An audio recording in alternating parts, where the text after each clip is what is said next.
you say something about this place? മലയാളത്തിൽ തന്നെ പറയാം. ഇത് ഈ സ്ഥലത്തിൻ്റെ പേരാണ് മൽഹാം കോവ് എന്ന് പറയുന്നത്. ഇതിൻ്റെ ഒരു പ്രത്യേകത വെച്ച് കഴിഞ്ഞാൽ പണ്ട് സെഞ്ചുറികൾക്ക് മുന്നേ ഇതിൻ്റെ മുകളിലായിട്ട് ഒരു വലിയൊരു ഒരു ഗ്ലേഷ്യർ ഉണ്ടായിരുന്നു, ഐസിൻ്റെ ഒരു കട്ട. അപ്പോൾ ആ ഐസ് കട്ട ഇങ്ങനെ കാലം കഴിയുന്തോറും ഇങ്ങനെ ഉരുകി ആ വെള്ളം ഇങ്ങനെ ഒലിച്ചാണ് ഈ ഒലിച്ച് ഒന്ന് വീണ് പോയിക്കൊണ്ടിരുന്ന ഒരു വലിയൊരു വെള്ളച്ചാട്ടമാണ് ഈ സ്ഥലം.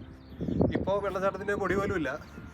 പക്ഷേ ഈ പാറയിലേക്ക് അടിയിൽ നിന്ന് ഒരു ചെറിയൊരു നദി പോലത്തെ ഒരു ഇത് കാണാൻ പറ്റും, വീഡിയോയിൽ കാണാൻ പറ്റുമായിരിക്കും നിങ്ങൾക്ക്. അങ്ങ് ദൂരെയാണ് ഇങ്ങനെ ഒലിച്ചു പോകുന്നുണ്ട്. അപ്പോൾ അന്ന് ഇങ്ങനെ വെള്ളം ഒലിച്ച് ഉണ്ടായ പാറയുടെ സാധനങ്ങളാണിത്. ഒരു വല്ലാത്ത ഫോർമേഷനാണ് ഈ പാറയ്ക്കൊക്കെ നിങ്ങൾക്ക് കാണാൻ പറ്റുന്നത്. ഇപ്പം നോർമലായിട്ട് നമ്മുടെ നാട്ടിലൊന്നും കാണുന്ന ഒരു പാറയൊന്നുമില്ല. പിന്നെ ഇതിൻ്റെ പ്രത്യേകത ലൈം സ്റ്റോണും കൂടെയാണ്, നമ്മുടെ കരിങ്കല്ലോ ഒന്നുമല്ല, ലൈം സ്റ്റോൺ ആണ് ഇത്.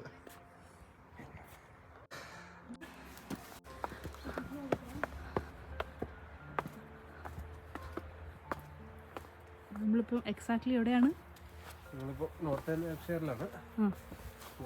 ചെറിയ ഹൈക്കിങ് പരിപാടിയൊക്കെ കഴിഞ്ഞ് കയറിയ മലയെല്ലാം വഴി അറിഞ്ഞിടാത്തോണ്ട് അത് പോകാൻ അറിയാത്തതുകൊണ്ട് തിരിച്ച് കയറിയ വഴി തന്നെ ഇറങ്ങിയൊക്കെ പോവുകയാണ്. നമ്മൾ മാത്രമേ ഉള്ളൂ വന്ന വഴി പോകുന്നത്. ഇവിടെ ബാക്കിയുള്ള ഇംഗ്ലീഷുകാരെല്ലാം അവർ വേറെ ഏതൊക്കെയോ വഴിയൊക്കെ പോകുന്നുണ്ട്.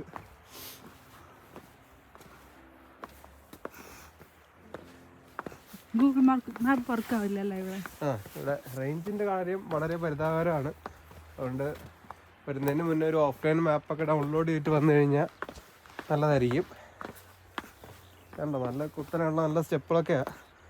കയറിപ്പോകാനൊക്കെ എളുപ്പമാണ്. മഴ പെയ്ത് കഴിഞ്ഞാൽ ചറുക്കാനൊക്കെ ഉള്ള സാധ്യതകളുണ്ട് എല്ലായിടത്തും.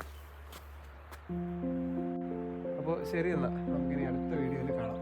അടുത്ത എവിടെയാണെന്ന് വെച്ച് കഴിഞ്ഞാൽ അടുത്ത ഇനിയിപ്പോൾ എന്നാ നമ്മൾ ഒരുമിച്ചുള്ളതെന്ന് നോക്കട്ടെ, എന്നിട്ട് തീരുമാനിക്കാം.